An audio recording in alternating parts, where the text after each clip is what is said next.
So getting started, thank you so much for being here this afternoon. We are super psyched you could join us today. My name is Mary, and I'm the guide manager here at Alpine Ascents. I am so excited to introduce today's webinar, Understanding the Female Athlete, Physiology-Based Training for the Mountains, a conversation that is long overdue in the world of mountain training. For decades, most sports science and a lot of training advice floating around in the ether has been built around the male physiology. That leaves many female-bodied athletes wondering why the rules don't always work, while progress can feel inconsistent, or while recovery looks different than expected. Today is about changing that narrative. We're joined by Lyra Pierotti, an IFMGA guide, certified strength and conditioning coach, and movement specialist who works at the intersection of cutting-edge research and real-world mountain performance. Lyra will dive into how female athletes can train, recover, and perform more effectively by working with their physiology, not against it, across the full spectrum of athletic life, from menstrual cycles to perimenopause and menopause. Whether you're preparing for a big expedition, like some of them in the chat, this session will offer, or want to feel stronger, or pretty much any reason you're here, we're psyched to have you. This session will offer practical tools, clarity, and a framework you can actually use. A couple of housekeeping notes. If you have questions throughout the presentation, you can pop them in the Q&A box at the bottom of your screen, and I'll be popping hopefully helpful links in the chat throughout the presentation. So keep an eye out there. And with that, Lyra, over to you. Amazing. Thank you, Mary, the webinar extraordinaire human over here. As many of you, maybe some of you have been to some of these webinars before. Mary and I did one a couple years ago, maybe, specifically for training for the mountains. And there will be more on that as well this year. But we wanted to do one to make it more specific. And the little bit, I'm going to share my screen that I will add to that introduction is, I think I did it. Did I do it?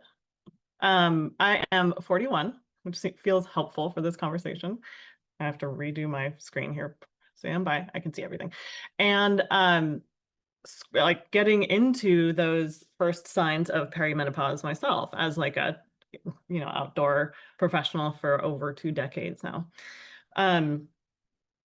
What seems also relevant, or rather just to kind of set a tone of things too. I'm going to go through all of a review of the physiology. Yeah, yay for 40s.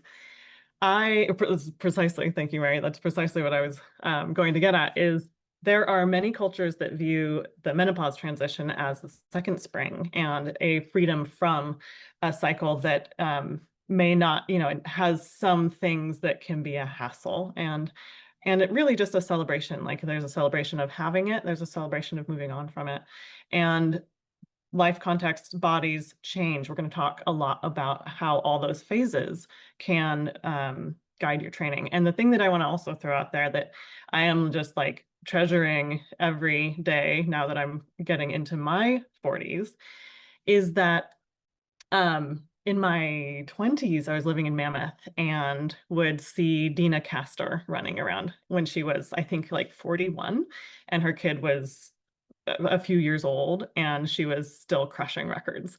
I forget the specific years, but like she was, yeah, it was impressive. And then Dara Torres was 41 or 42-year-old mom and Olympic medalist for like the 4th or 5th Olympics, something like that. So lots of cool stuff to draw on in these stories. And always that question is like, well, what's the norm? And the more we look, I think there's more variation out there, and that'll get us into our conversation here. So here's our outline. We'll talk about do just like a catch-all of the female physiology, what we're even talking about. We'll talk about specifics of training strategies, old, new, other, specific, non-specific. We'll go over some example rhythms you can use, and most importantly, talk about tools for monitoring. That's going to be probably the most important takeaway from here.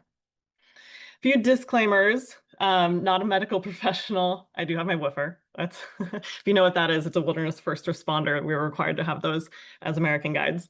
But other than that, I do have a background in biology, and then I have this certification in strength and conditioning. We will be talking about female physiology specifically. That is an XX chromosome. Some of the most interesting recent research is pointing to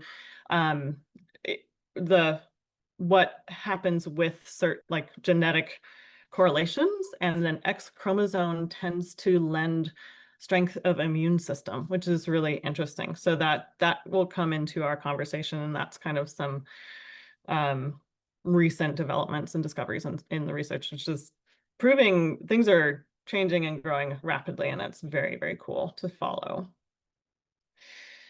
Currently, 6% of the research has been done exclusively on female athletes. The reason that's important to acknowledge is that those if you do mixed gender, mixed sex studies, you are not able to control for the impacts of that menstrual cycle if that's part of the study design. Okay, these are some questions we're going to get at. Please hit that QR code, and you have some questions in there. I'm going to switch a moment. I'll give you a moment to grab that QR code.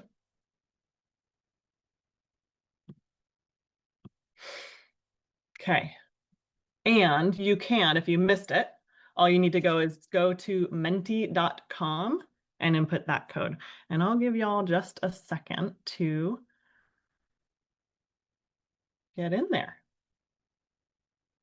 And then start answering those questions. You'll have some agree or disagree kind of slider.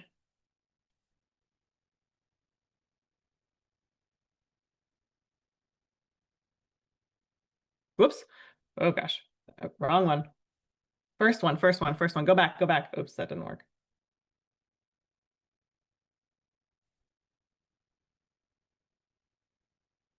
Reboot. Oh no, I was on the wrong slide. See if you can go back.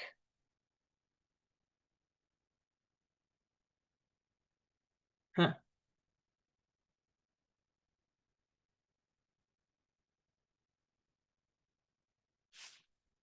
Something is not working.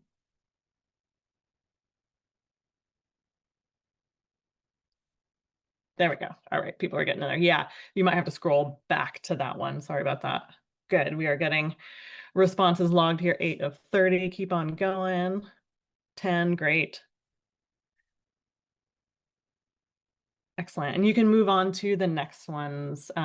You should be able to anyway. Great, looking good. 17 of 30, keep on going.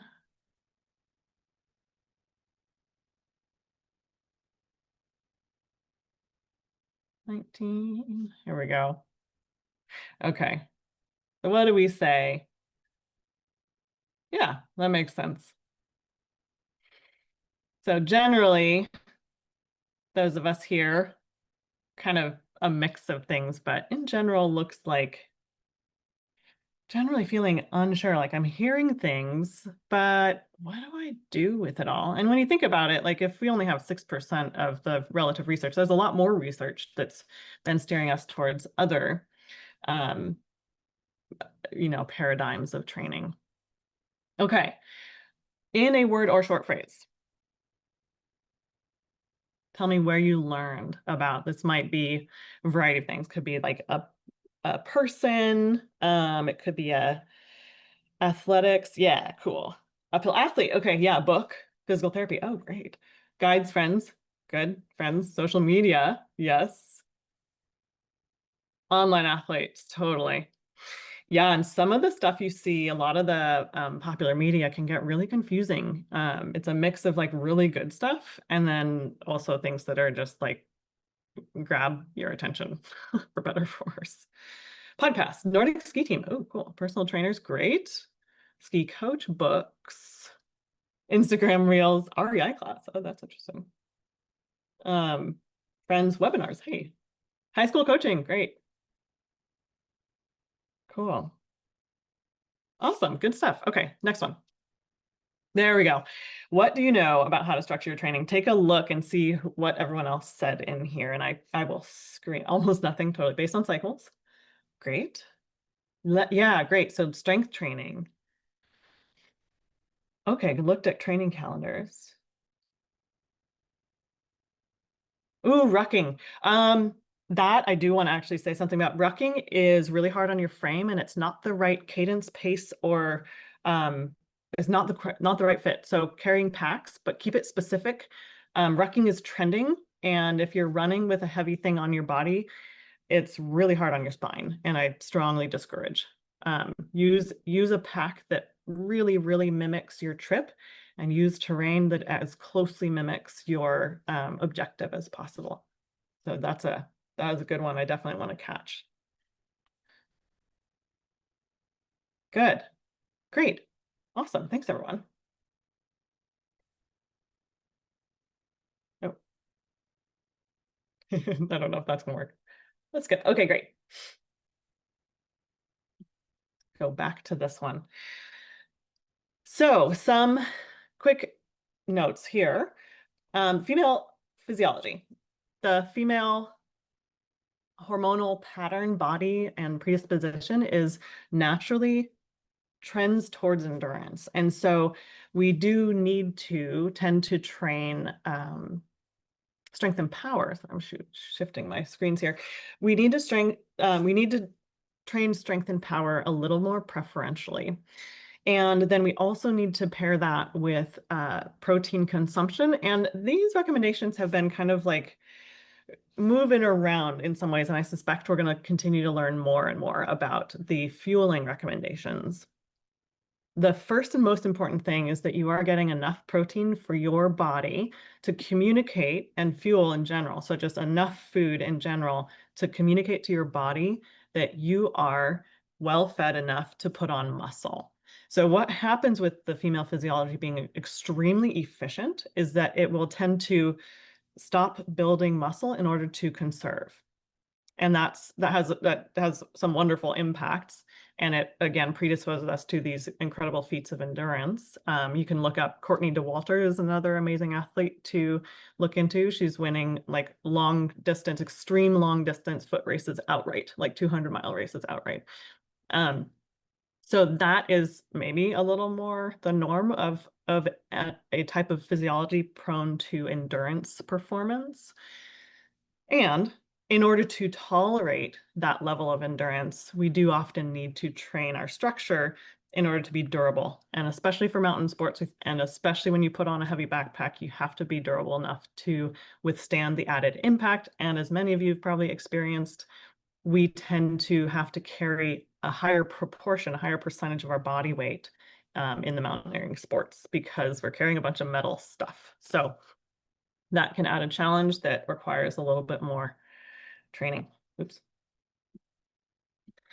For those that are premenopausal, one of the challenges is we may not fit perfectly the very classic training paradigm where you go 3 weeks on or roughly building up over 3 weeks and then a week of deload. That would be a very classical training pattern that if you have a cycle and you feel differently throughout your cycle, that may not be a perfect match. And if your cycle is longer or shorter, that can impact it as well. Often what folks find or report in their cycles is feeling really fresh and strong during that follicular phase, and sometimes feeling pretty like more prone to fatigue during the luteal phase, but everyone is super different, and that's really important. These different phases, so that follicular phase, and you can see what's happening in the image over here. That would be from day one, that would be when you start your bleed. In that time, your hormones are relatively low, you can see it here, and your immune system is generally strong.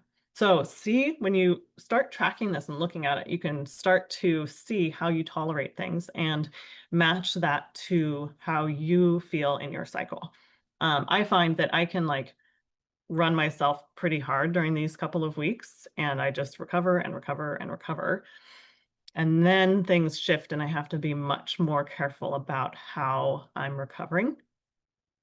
And specifically, eat more, hydrate way better, and tend to my sleep hygiene. Those things are very normal to experience in your luteal phase. Those challenges are really normal to experience. And it really has to do with your basal metabolic rate increasing. And that includes your heart rate. So if you track your heart rate and you look at that over time, you may be seeing this already. You're like, wow, why is my resting heart rate? It can be as much as 10% higher in your luteal phase. So if that throws in your mind, if that throws question into heart rate zone training, it absolutely should. And we'll come back to that. I do not train according to heart rate zones. I train instead according to my own perceived exertion, and I slowly calibrate that over time. And that also accounts for fluctuations in the year in my own fitness, and it allows me to really be more in tune with my body. So we'll keep talking about that. Menopause. That is technically the one day in life where you've ceased your menstrual cycle for a year. Typical age ranges, what's happening is that you are not producing these sex hormones as much as you used to. And those used to be drivers. Estrogen in particular is a muscle building hormone for female physiology. Okay.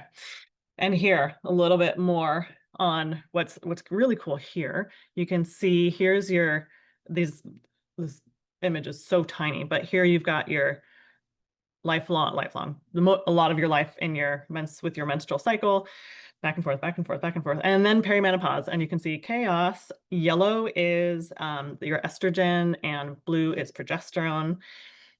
And then down here, this is menopause. Now they are much, much lower.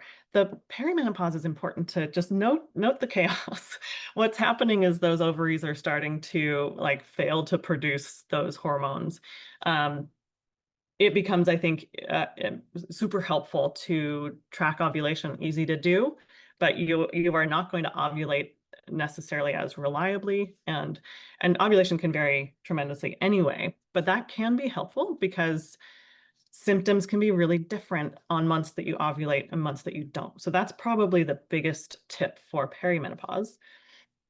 And here, this just clarifies what's happening. So we're in menopause, the symptoms you experience can feel, are the simplest way of thinking about it is as if it's a withdrawal from these hormones. And a great way to approach is there's a lot of things you can do in the world in a variety of modes to support through this process. Strength training is a huge helpful thing to add. So basically, and a helpful way to think about it is we now also, in order to create that stimulus to build muscle, we do have to speak louder. So you're going to have to amplify intensities, weights, and sometimes frequency of weight training. I am finding already that I need to strength train more diligently, and I can have short sessions, but multiple times in a week of 30-minute sessions has become critical because I lose it more quickly. Okay. Some important takeaways for what we're learning and how the research is evolving.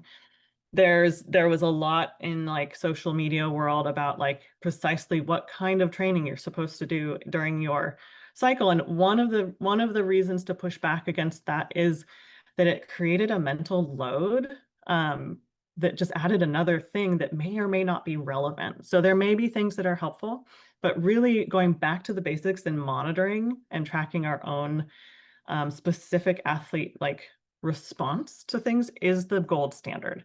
There is no prescription that means you must do this at this time. Understanding the physiology underlying it all is key. Another thing that was happening is we were starting to see research that was pointing to, oh, women are more prone to injuries and accident, or your tissues are more fragile at this time. It just kept going in that direction, which is a really negative, unhelpful.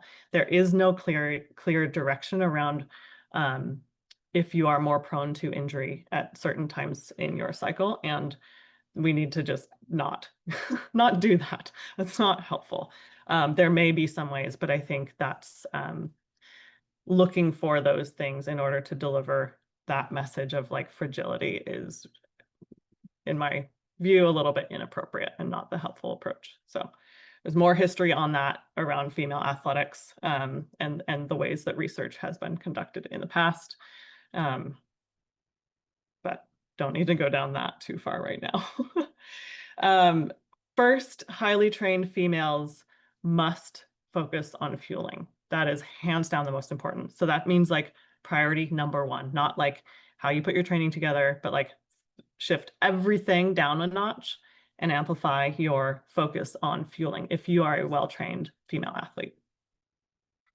Just as I was saying, there's no one size fits all. And start to think about your menstrual cycle as another vital sign. That's a really helpful way to consider it.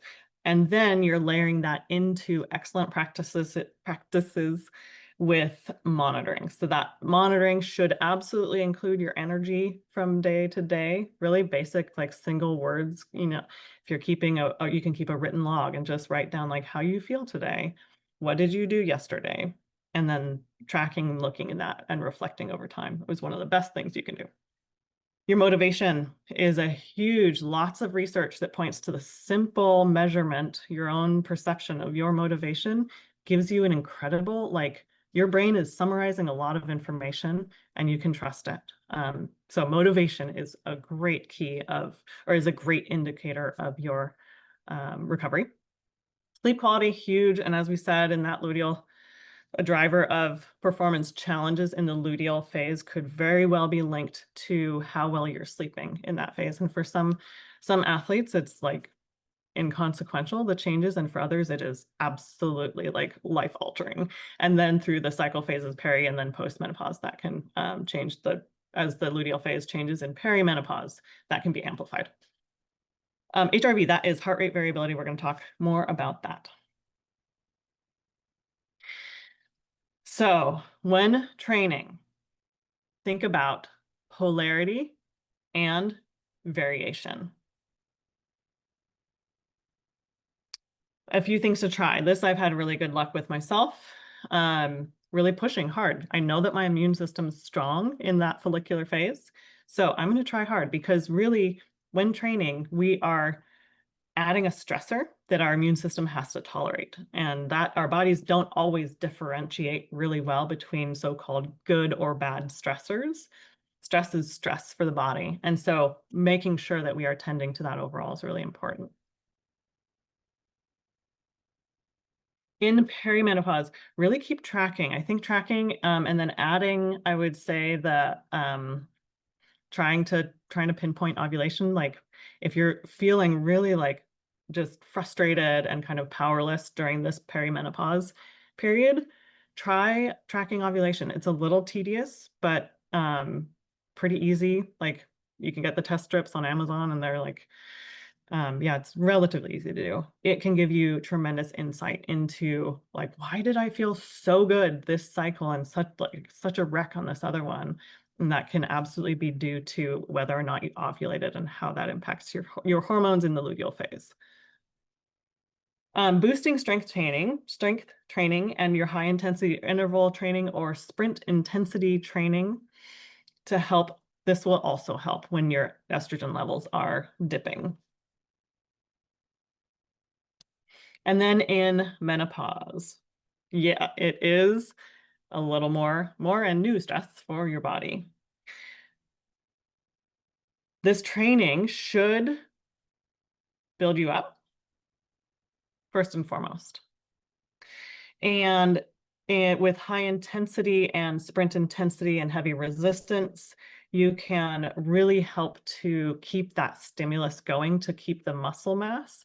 And ultimately with the postmenopausal phase, you're looking at long-term durability, healthy aging, bony structure, and keeping the fitness that you have longer and longer in your years and your usable years, what we're looking at as health span rather than just lifespan. So how many of those years are you enjoying? And in general, women tend to live longer than men, and that goes back to potentially that XX hormone, XX chromosome, and an immune system strength associated with that. Now that you don't have a pattern, you can impose one. And you can try 2 weeks on, 1 week off, or a deload. Give that a try. That can work really well. Gives you a little bit more proportional rest, which can be helpful with the impacts of aging for sure. And you know, as athletes, as we get older, I like to say we also get smarter. So don't worry too much about losing, but think more about how with age, especially in the mountain sports, you continue to get more efficient and much smarter and more skilled. Okay, train with more intensity. I love soccer, and that's a good friend of mine who was, prior to becoming a mountain guide, was a professional soccer player, which is awesome. With more intensity. So this is getting to that speaking louder component. One key difference between that male physiological norm and the female physiological norm is that male athletes get stronger with volume and need a lot of classic zone 1, zone 2, so base aerobic development to maintain fitness. They lose that quickly, and it's harder for them to maintain. The opposite's true for that female physiology. That tends to maintain easier, but we can be a little bit more limited on the strength and the power, which impacts uphill speed, which is of most note with training for the mountaineering. So if you are struggling with that top end speed, you are probably deficient in first strength. Look at your strength first, because that is what gives you the actual muscle capacity to do bigger things. And then you can get more specific with the power. And that would just basically be the application of speed to that muscle. So this does not mean that you should not be training base aerobic. That is still exceedingly important. That has to do with maintaining your body's ability to recover, your heart's fitness itself, your cardiac, the tissue of your heart, your cardiac fitness itself. And here's some ideas for you. There's some general parameters. Start with sprint intensity. That's really good stuff. That's 30 seconds or shorter. Add some plyometrics before you start doing speed work, doing like a month of plyometrics, and just like 5 to 10 minutes of jumping twice a week is great. That helps build connective tissue durability in your lower limbs, usually is where we're looking at it for mountain athletes.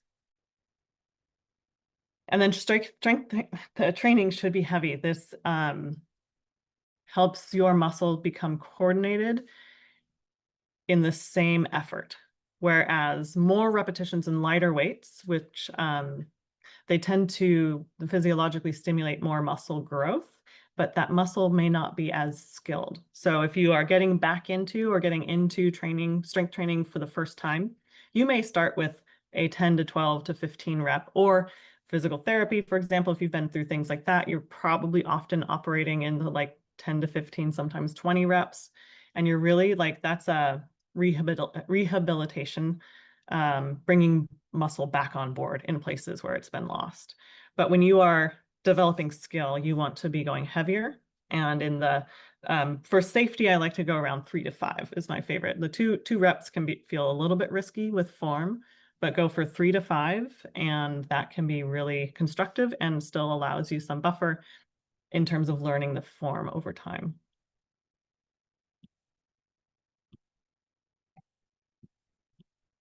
Few key takeaways. Oops. With perimenopause, it's important to note that a lot of the symptoms can look like symptoms of low energy availability in athletes. So that's, throw that in your awareness. And generally, my personal opinion of fueling, there's so much, there's just so many opinions out there, so I'll add mine. But I think in general, we need to understand that fueling is intensely personal. And the thing that I think is lacking in our awareness is more knowledge and understanding of the gut microbiome. And that's like the core of what makes us such individuals in how we process our foods.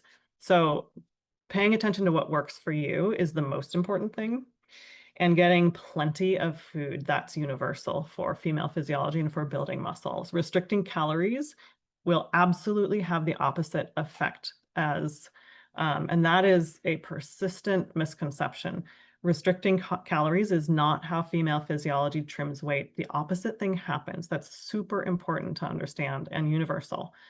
Because our physiology is already so conservative, if you constrain more, then you are going to send your body into like that starvation mode, and you are not going to build muscle, and you are going to start to put on non-lean mass more. So that includes through menopause, and the transitions, the response to shifting body composition is to add strength training and to shift your proportion of training away from endurance and even more to the higher intensities and more to the strength training than you have previously. That's what helps you to keep a little bit more of the body composition you are familiar with. And notably there, like things are going to change where I work with my athletes to honor their requests at altering body composition is strictly when they say to me that they feel out of their body. That's important. If you feel out of your body, that's your signal. Like, I need to boost strength training. I need to boost high intensity to get myself feeling in my body. And that does it. That will get you back in your body. But trying to target a weight loss is going to have the opposite impact if you're restricting calories. So super important little deep dive there. Oh, prebiotics, that one, don't let me skip that one. Prebiotics I've gotten really into, and those are foods, so not probiotics, that's important. Prebiotics are foods. Jerusalem artichoke or sunchokes are popular for that, also prone to giving you gas, so don't consume more than 20 grams in a day, otherwise your guts might be a little grumpy. But what's literally happening is you're feeding the bugs in your gut, and then if you are exercising in a healthy way and like otherwise going about your day, you really start to program your microbiome in a way that is in sync between the foods you're eating, and then the bugs in your gut really support that food transitioning into fuel for the tasks that you are then demanding, if that makes sense. So prebiotics, that also can be artichokes. I carry artichokes in the field with me. Fun fact, little bags from the company Pashi. Love those. And they're like not many calories, but huge impact on the microbiome, especially when you're eating other things in the mountains that are challenging. Asparagus is another great prebiotic. Slightly green bananas, like still edible, not like weird crunchy, but slightly green. Once they turn a little brown, they have not a great impact on your blood sugar. And you can Google that, prebiotics, whatever works for you there. Timing. Timing, I think, I feel unsure about and how this may change. It's already, the recommendations are shifting to recommendations like nail this timing within 30 minutes to get 20 grams of protein. Whey protein is going to be your best option there. Make sure it's a really wholesome and clean source. Sometimes those supplements are prone to like heavy metals and weird things. So be really diligent with high quality products if you are using supplements. They're not regulated by the FDA. That's an important thing to know. So they're not all equal. So do your research and spend the dollars if you are going to use supplements. Make sure they're extremely high quality. Protein consumption. Most women that I train and work with, we all have this universal experience where like we see what this research is telling us in terms of grams of protein we're supposed to eat per day. My system will not digest that much protein in a day. I cannot do it. But when I do really focus on getting just generally plenty of food in a day, it's amazing how much better I feel, notably how much better I sleep at night. So know that there are multiple things out there in terms of this buzz around protein. The reason for this 30-minute window has initially come to the limelight is that the female physiology with about 30 minutes after exercise goes back into a conservative metabolism. state, whereas the male physiology stays open for 18 hours, I think is the time. And that keeps them open to muscle building for 18 hours. And after 30 minutes, our system is like, okay, we're done building muscle and we're back to being conservative. So super cool for some things, important to know so that we remember if we want to build muscle, that 30-minute window might be important. Experiment, see how it makes you feel. And know also that studies are pointing towards adequate protein over 4 meals. That might be just fine. All right, and the gut microbiome, one of my favorite topics to follow in the research. This one, cruciferous vegetables, particularly powerful for menopause transitions, and those prebiotics. Specifically with that microbiome in menopause, you are maintaining their cell wall integrity in the gut. So that is one of the major things that helps to manage any inflammation that's happening from your body's response to the withdrawal of those hormones. So lots of things going on in the body. And a few just little, if you're interested, a few little things about all the buzz around supplements and adaptogens. Creatine does not bulk up the female physiology the way that it does in the world of bodybuilding that you may have heard about.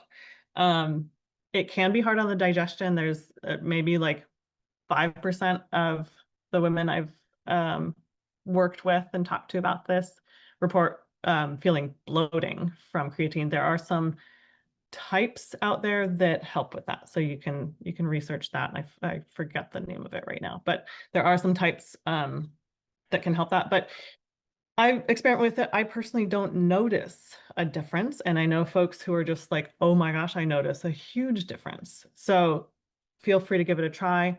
It is particularly popular for brain cognition in the peri and postmenopause athletes.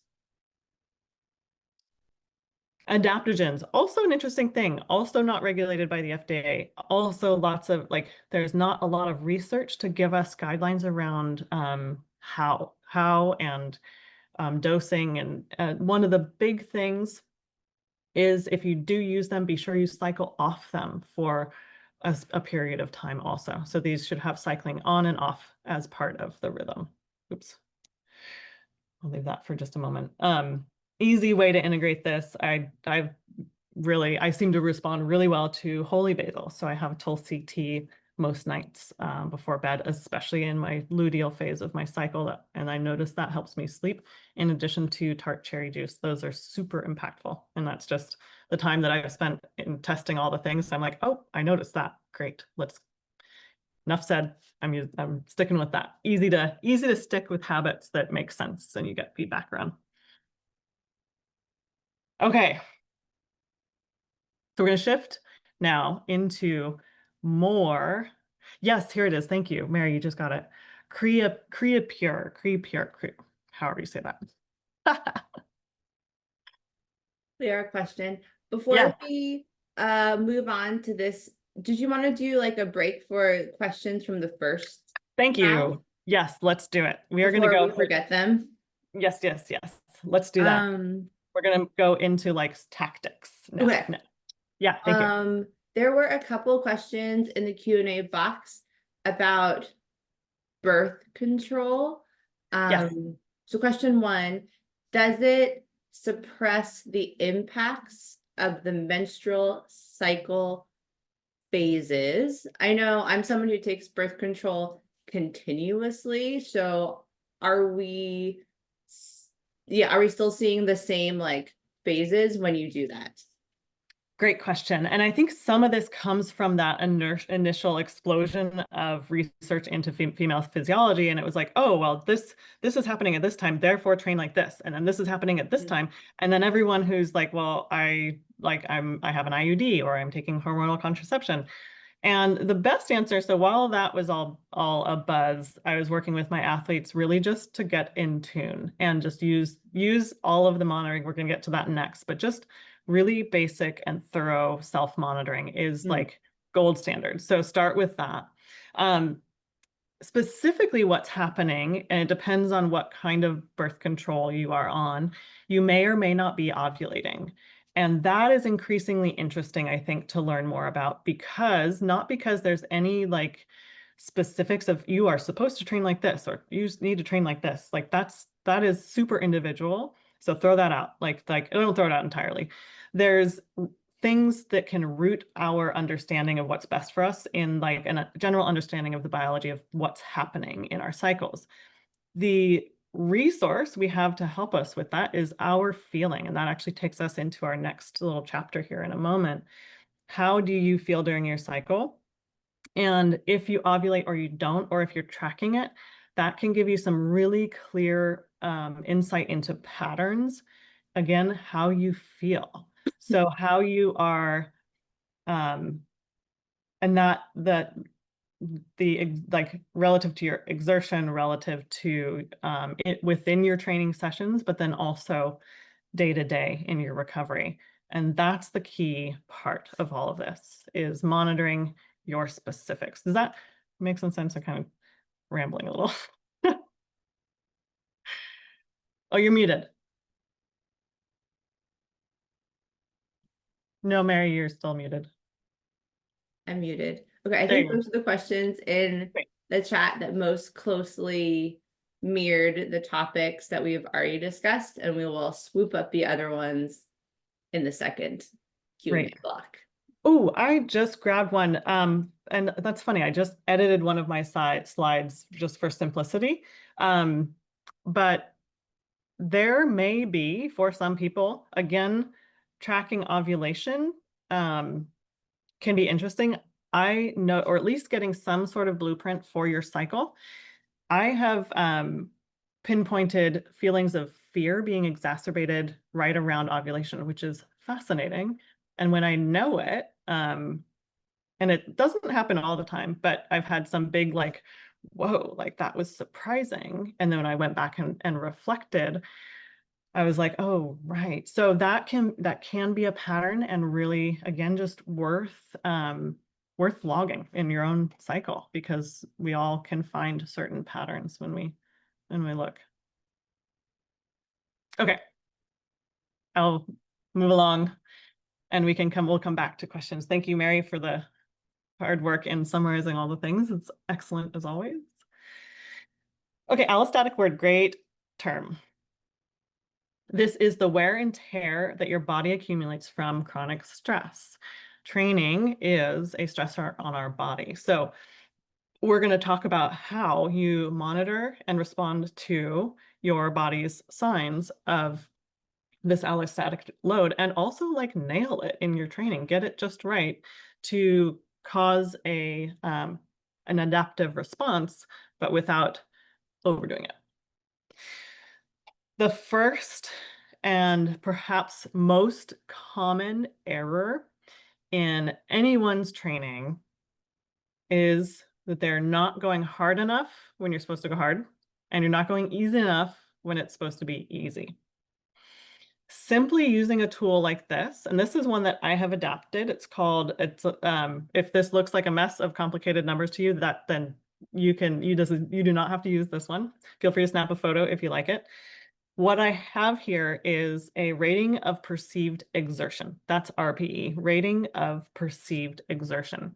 This tool was originally developed for aerobic activities. And so you can see they have this is the original. So this would be like your duration of aerobic activity or cardio activity, your percentage of heart rate max. That is lots of interesting things behind that. That's a hard number to calculate without actually being strapped to a machine and in a lab that's very precisely finding what your metabolic products are doing to tell you where you actually are in reality. But your perception proves to be, especially when calibrated well over time with your powers of reflection, super powerful and super effective. So this simple tool, and making sure that you're logging and looking back and reflecting and saying, huh, and I'll give you some parameters of like, how to reflect and how to adjust in a moment. But this tool is huge, and I recommend integrating it into your training now. On the other side here, you can see how we have tried to integrate this same tool for strength training.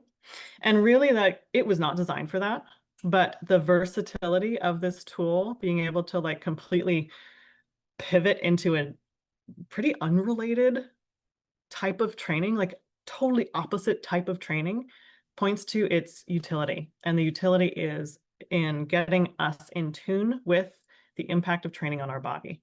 And that's the gold standard, like hands down. So getting in tune and the right tool. You can look up any number of these online, choose the one you like, stick with it.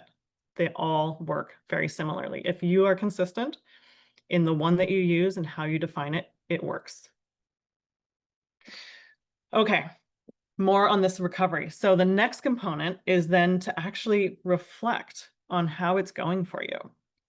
Your cycle data adds, like I said, kind of another vital sign and a reflection, and also just a great learning, like what's happening, how do I feel, and what in all the things I'm measuring can help me understand that. If you're not cycle tracking or you can't, it may not matter that much, because if you are in tune with how you're feeling day to day, how your energy, and you're honoring that, you're gonna do great.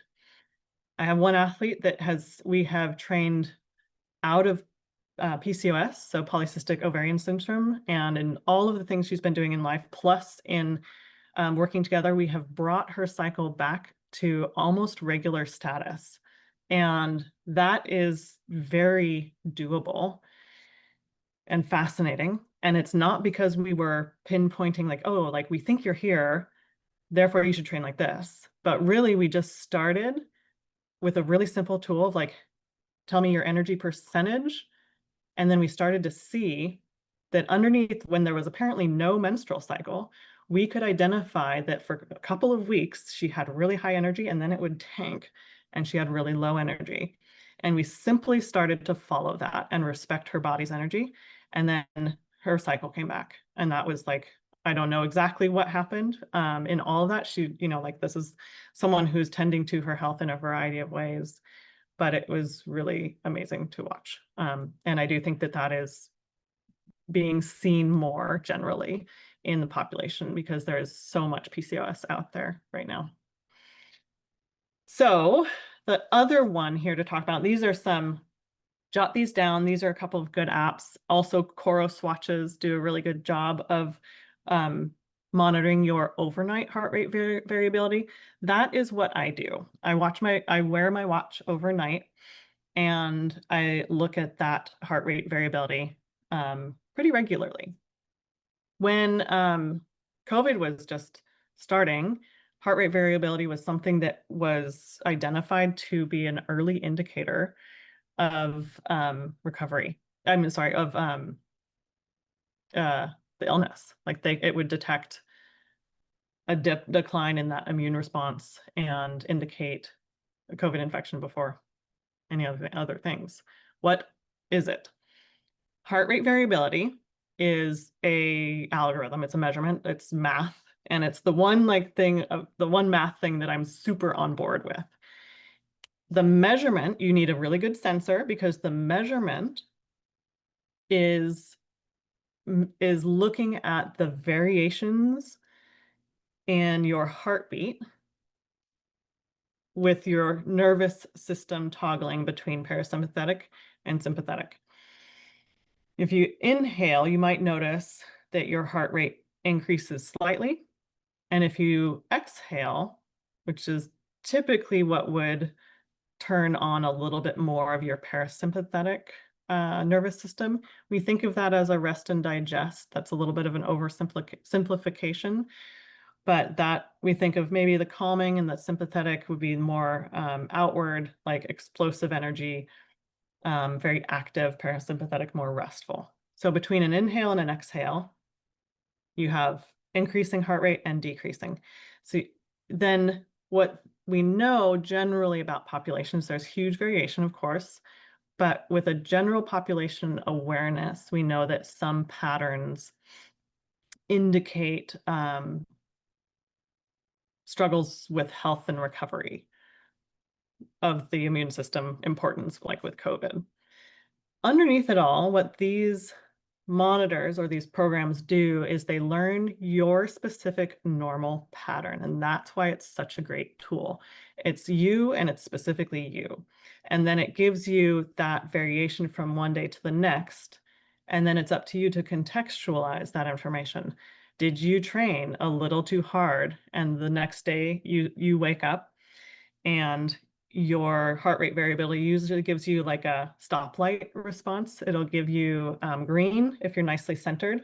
And then in both directions, more towards a sympathetic or a parasympathetic, it can give you yellow to red. And sometimes that yellow can be like, okay, like push things. If I'm healthy, maybe I can push one more time. And then if I get a green day after that, when I see 2 yellow days followed by solid green, I sometimes will note if I had a specific training stimulus in mind, I'll be like, hey, I think I nailed it.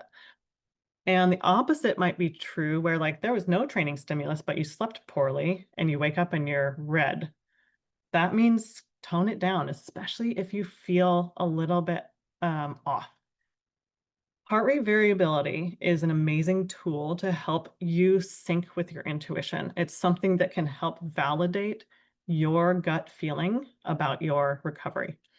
Add that to things like energy, like I mentioned before, energy, motivation, sleep quality, and previous training, and you've got a really solid look. Okay. Now we're going to get into the patterns of training. So we know we need to monitor and look at things. Traditional linear polarizations of training, which would include base period, a build period, a peak, a taper, and a transition.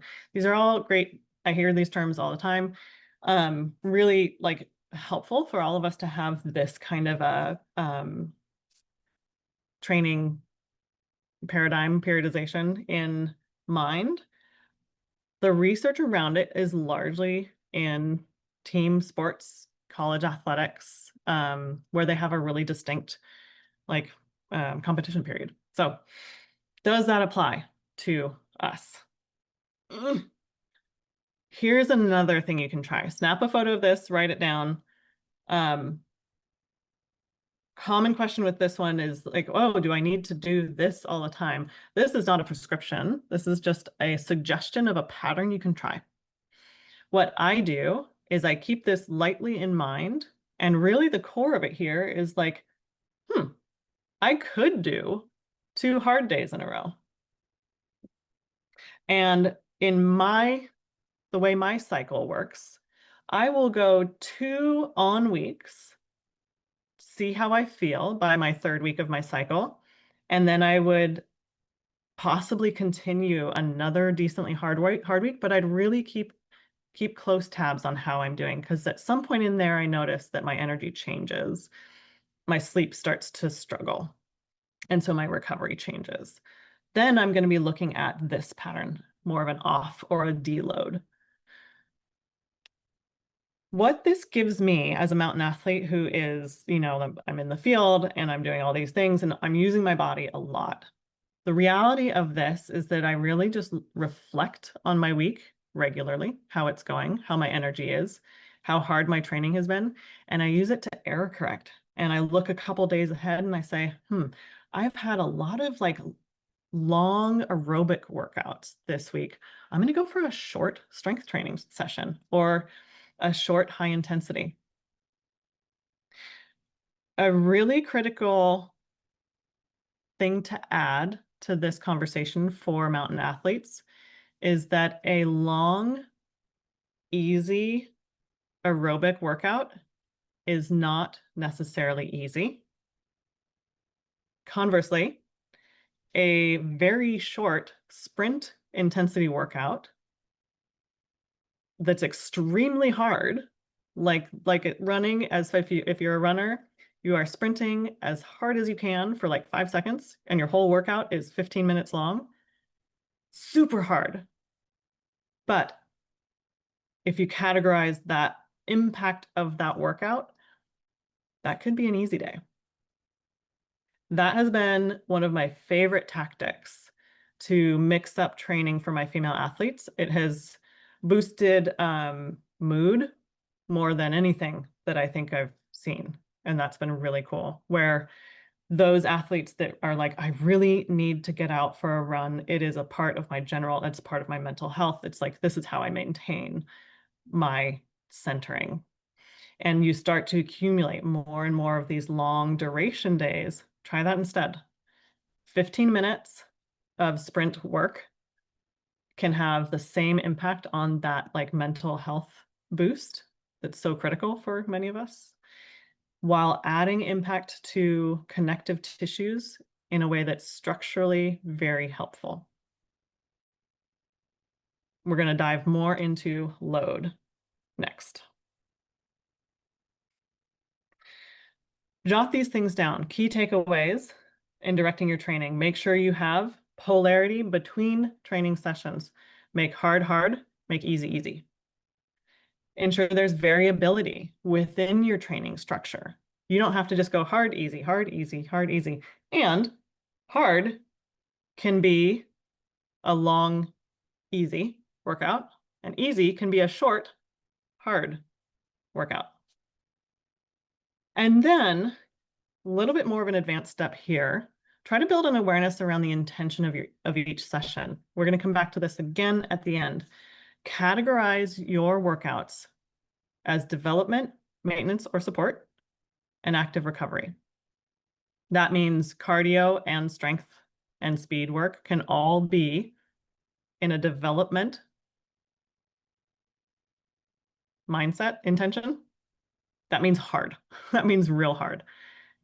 But strength training, this is an interesting one. You think of, well, strength training, you're always developing, right? You're always progressing, you're always pushing. No, you go out for easy cardio days, right? And that's a little more intuitive, like because it's maybe fun. Strength training should also have easy days.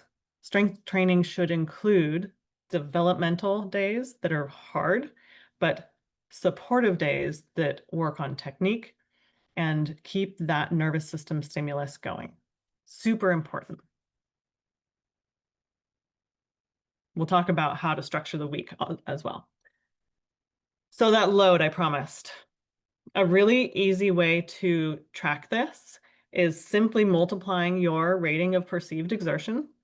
That's from this chart, or whatever one you're using. Give it a number, times the duration in minutes of your activity. Really basic and simple way to show yourself what that load is. So that gets to that point. 2 hours of RPE 3, that'd be like a long, really long, lovely run, might be the same as a hard strength training session that's only 30 minutes. So that drives more of that conversation around separating your days by hard days, moderate days, and easy days. Now you have two things impacting that, like your specific engagement and how hard you're going, but also the amount of time you're spending going that hard. This gives you your load and a lot of tools of reflection. Important consideration in this, especially for those of you that might be training on skis. What do you do with skiing in bounds? Like I skied all day. That's like 6 hours of skiing, but it feels like nothing. My recommendation is first to choose the way that you're going to do it and just stay consistent. Get it to make sense for you. These tools are they're meant to be personally for you and used in a way that makes sense. We don't need to compare this to any others, and you don't need to be perfect, precise, and accurate. You just need something to be reflecting what you are trying to look at back at you. What I do is I say, well, but how many laps did I do? Like I will often go, if I'm going skiing downhill, I'll often go for 2 hours and I'm charging. Like I'm trying to be as efficient as I can because most of the time I'd rather be in the backcountry, but I am there for a purpose. I'm getting my legs stronger for the downhill season. And yeah, just working a specific thing. So consider how much time each lap takes you to have an honest amount of recovery from one to the next.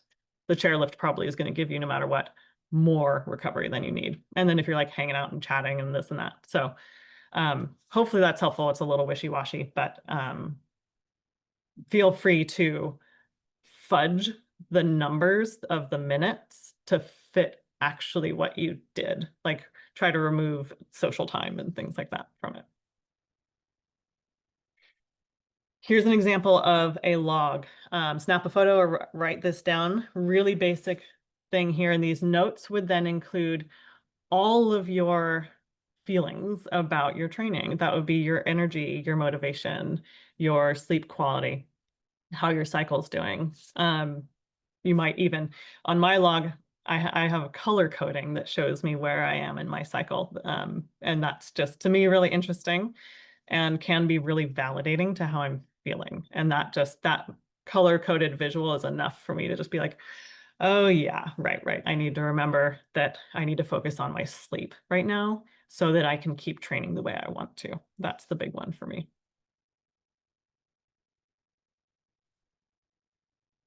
Okay, key tips. This is the key slide here.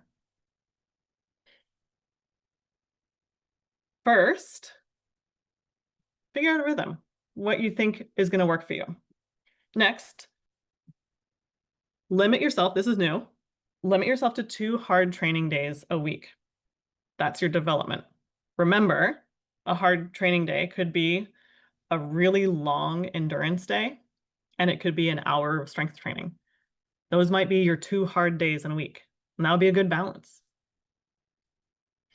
Give yourself 1 full rest day. Going for a walk is always fine. And then 1 active recovery day. So that means like, that's your easy. And that could be a really like cut down your strength training load, duration, intensity, work on form. That's very supportive. Probably that would be actually that would be more of your maintenance and support. Strength training of like that looks like your hard development, but like scaled back a little bit. That would be in the maintenance or support. And active recovery, I would think of this as like, sometimes I'll just do these movement sessions that are like what I like to think of as my yoga put to weights. Like I might just do some really specific movements and work on my shoulder joint, for example, with some movement patterns and light weights, things like that. But other than that, going for a walk is great for an active recovery.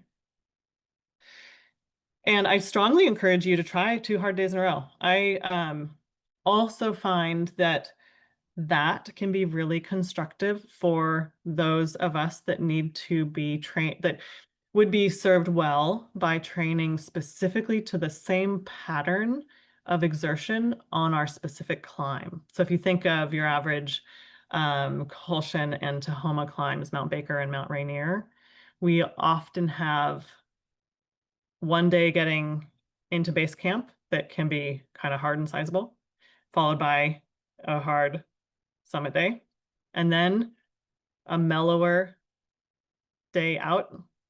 Well, that's not the 3-day, that's not your average south side of Rainier climb. You have a middle day that's easy.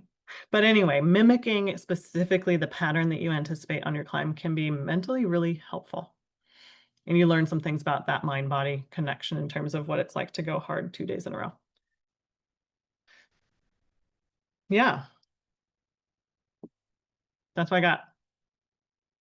Couple books, few books, and I've got a mailing list there. If you want that QR code, you can join my mailing list. What did I miss, Mary? Nothing. There was so much. I was like diligently taking screenshots of all of your slides. I'm like, I've been doing it all wrong. Oh no. Oh no. No, and that's all. I think that's actually an important thing to like, yeah, I've been doing all these things wrong all my life too, and I'm still here, right? Like, it's okay. If you're doing something, you're happy and you're like carrying forward, we're all learning and unlearning as time goes on.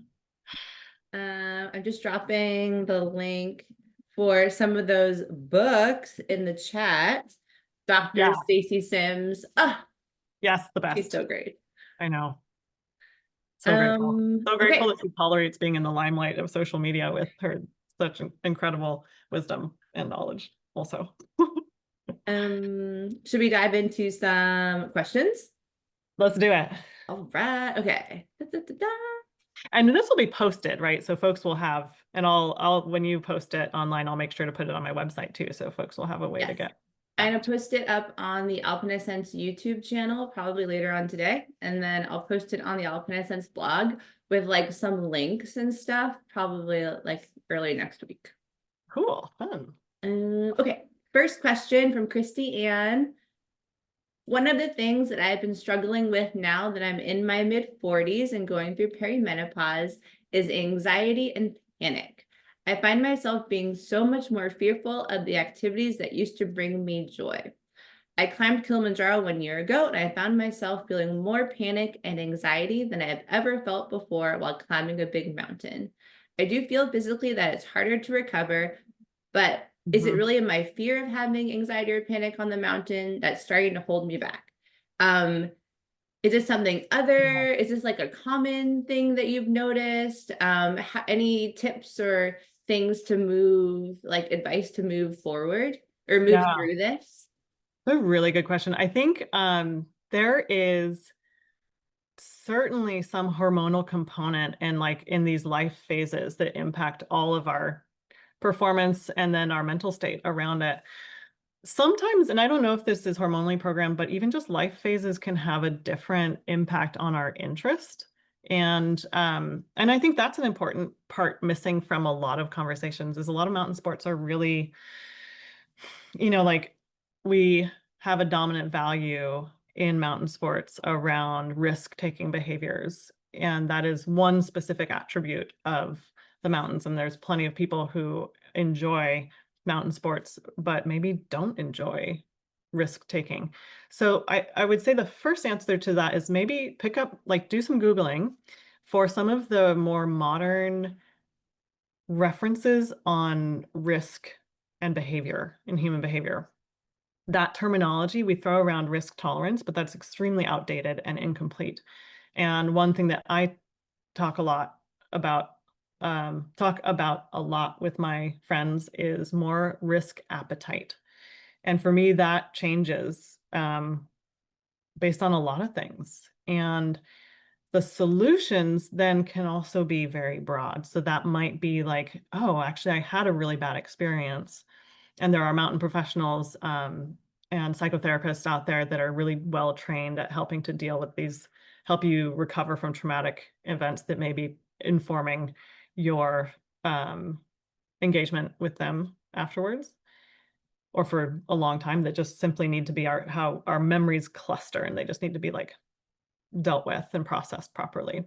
That can be exacerbated in times like perimenopause. One of the important things that could be linking there is declining sleep quality, if that's relevant, because sleep is when we process and sort and resolve traumatic incidents. And so if these things start to build, there could be a sleep component that's part of it there.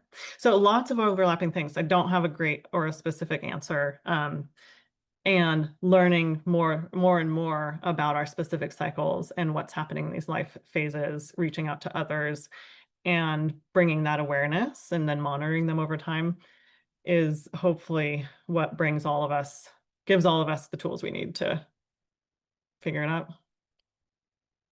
Nice. And I also in the chat, I popped a link to a blog post Yes. that Annie Mueller did that you recommended to us about taming the backcountry jitters. And there are some strategies in there like breathing exercises and things like that that may prove helpful. She is such a gem, so definitely check it out.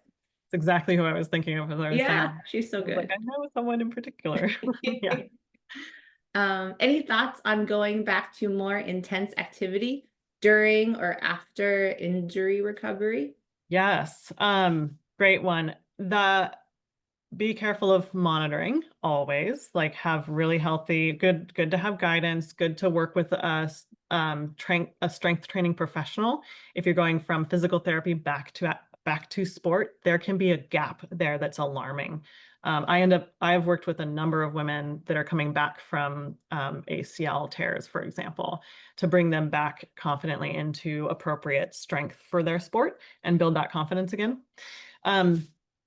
Critically, it is important to stress the muscles and bones to build that durability back. So don't be afraid of coming back to activity, and don't be afraid of a little bit of discomfort.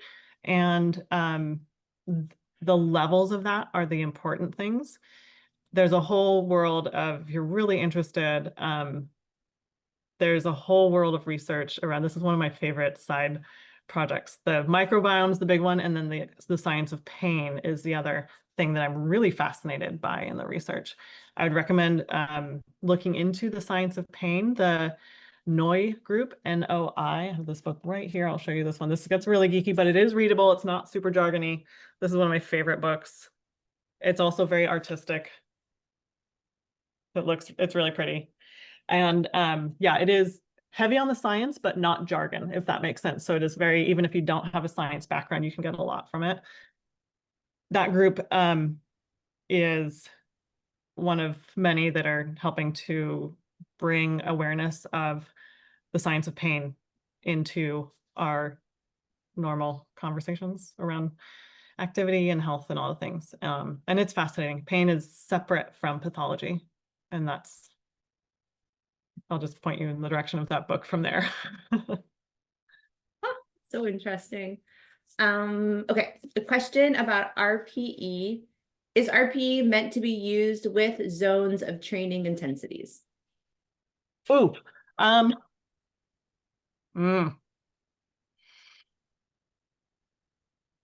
would encourage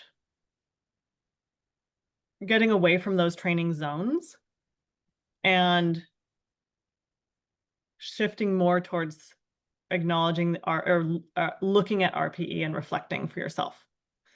That is far more sustainable, successful, and correct, because those training zones, the trouble is that when you link it with a heart rate number, you get locked into something that actually changes a lot.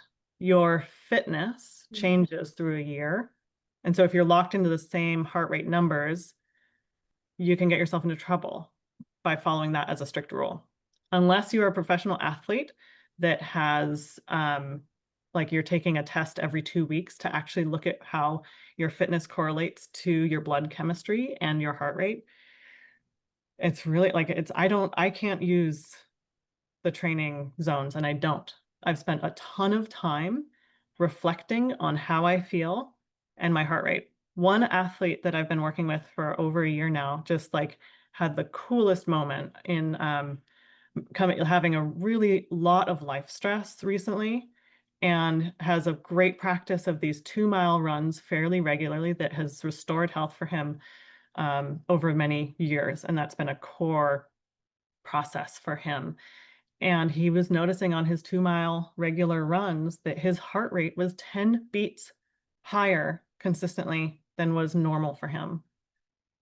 And he reconfigured a bunch of things, and like then also matched that with a daily report of like, I'm low energy again and again.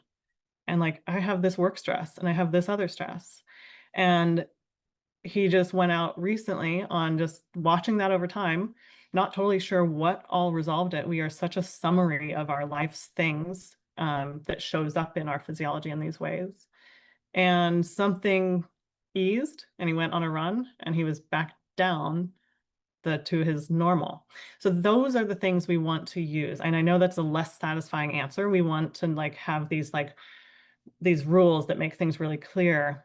And it really is just, we're too variable, and getting in touch with that and finding what feels good is the answer.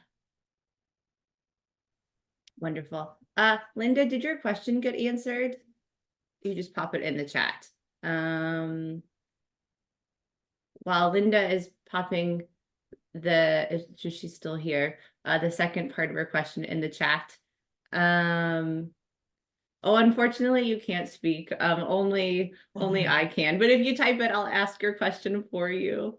Sorry. Oh, I see it. That's the reason I was given to veer away from HRV. HRV doesn't work for everybody. Okay. Heart rate variability does not work for everybody. There's some where like the signal of your heart just seems to make it all weird. But heart rate variability, specifically if it does work for you, should be a reflection of your recovery. So that's not exactly the same thing that I was talking about. That heart rate variability is not within workouts. It is the most of the research with heart rate variability is around a single point measurement, about a 5-minute reading every morning. And that is giving you like a quick reflection, or the overnight readings. There's two schools of thought. So that's your recovery metric. So hopefully that makes a little more sense. Next question, it could be, it depends, but how long is ideal to train before an event? I am of the opinion that all of these things, so that undulating pattern that I showed you is what you should be doing all year, all the time. Then with a really solid foundation of just strength, fitness, wellness, then you allow yourself to dip into performance by steering in a specific direction, this way and that. So again, not a super satisfying answer. I don't have a like, we'll try for, like minimum 12 weeks. There's a lot of like 12-week and 16-week training plans out there. I think the trouble with prescribed week plans is that it's easy to like ramp up and then view that end as like, okay, and then I'm just going to let it go. And that's really not what we want. What we do want, especially for mountain sports, because the level of endurance required is like kind of massive and not high performance, like a marathon, for example. You're not going for something really specific. So the training modalities that I've put forward here are things that should be a pattern for you all year long.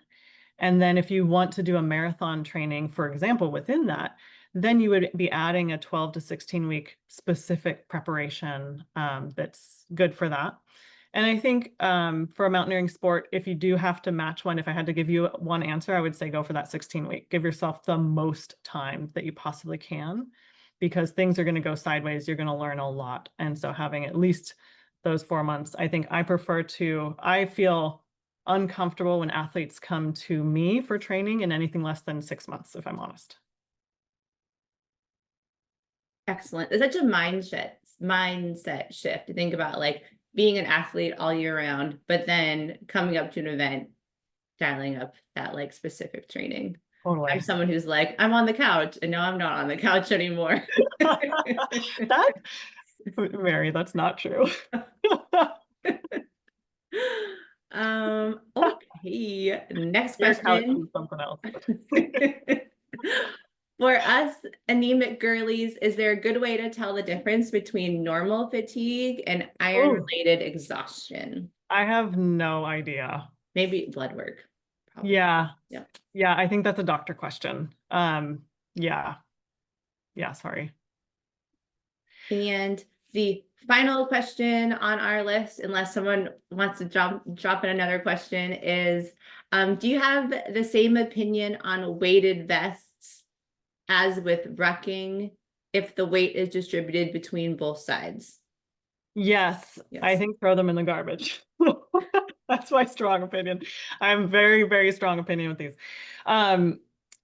The problem, and I think there's a lot of different designs. And so if none of this is a problem for you, then you can throw my recommendations out. But the first problem with rucking, so let's back it up, with the rucking and running, that's a ton of impact and a cadence that is not correct for our mountain sports. Your best is to walk at the cadence. Even running is not your best preparation for mountaineering. It's a different cadence and pattern.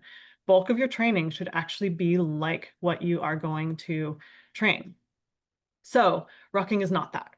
That's usually what we call rucking, is running with a weighted backpack, popularized from the military. It's got a lot of research around it because there's a lot more money in military training. And so consider that things that might be popular and have a lot of research have an inherent bias behind them because funding is amplified for some reason.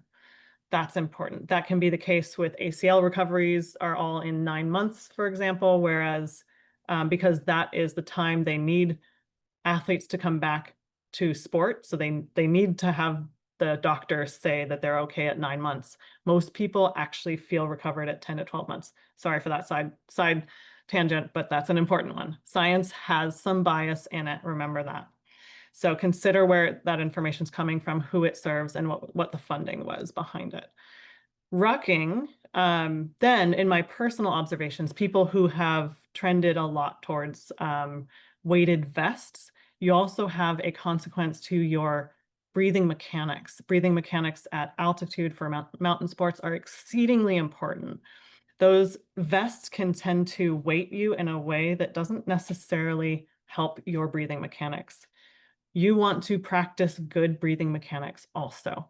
There was a previous webinar that Mary, y'all just had about breathing through the Lou group. So that's another webinar to catch.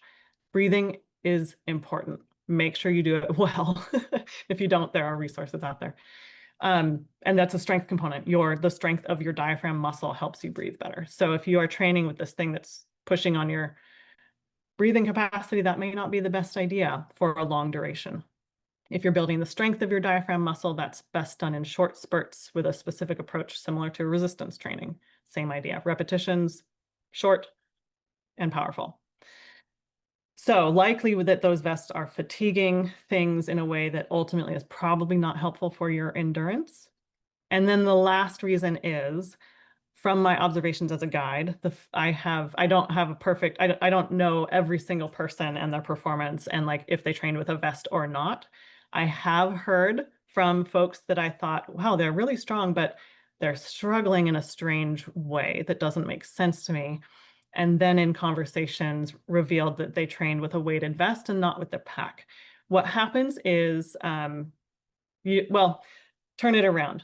Train with the pack you're going to use. Weight it with as close of things as you will be carrying, not plates, because that makes don't use plate weights and dumbbells and things like that. Use equipment and gear, even like sandbags or water jugs are slightly better. Load it in a way that makes it similar to how you're actually going to carry it. First of all, that is how the pack's designed to be carried. And then it will more properly mimic the way that you feel. And that'll do two things. Either it will train your body and the postural muscles in a way that physically just responds better, or it'll mentally, and both. It will mentally get you familiar with the task of loading, dealing with the straps of that pack, getting used to it generally. And all of that helps to reduce your mental load when on the mountain. And that part as a guide, I can point to as hands down the most important. Anything you can do to reduce your anxiety around the climb. And when that could simply be gaining familiarity with how your goggles work, things like that are super powerful. Ah, so wonderful. There's a question that I forgot. Advice for dealing with low energy availability. Yes. It depends how severe and what the root causes. But I think first unraveling those root causes, fueling tends to be the biggest thing. And my guess is a lot of female athletes, it's usually a mismatch between fueling and volume. Volume is, and that means sheer quantity of hours spent training. One of the things that's important to keep in mind, and something that I feel like I've observed fairly often, is that male norm tends to put an example forward about a lot more hours, training hours. And the female physiology can perform just as well with less volume. So we don't need to accumulate so many long days in the mountains, rather shift towards more strength training and more high intensity. And that can reduce overall volume. So those are the places that I usually start looking. And beyond that, I think it's really important to be in touch with a doctor if things are not resolving and symptoms are persisting. Wonderful. We have reached the end of our list of questions. Lyra, such a great presentation. Thank you so much for taking the time to do this. I know I learned a gazillion things. Like every time we have a conversation, I'm like, oh my gosh, you need to write down everything. This has been recorded. I'm gonna post it up on our YouTube channel probably later on today, and then later I'll get it on our Alpine Ascents blog with some like links and stuff.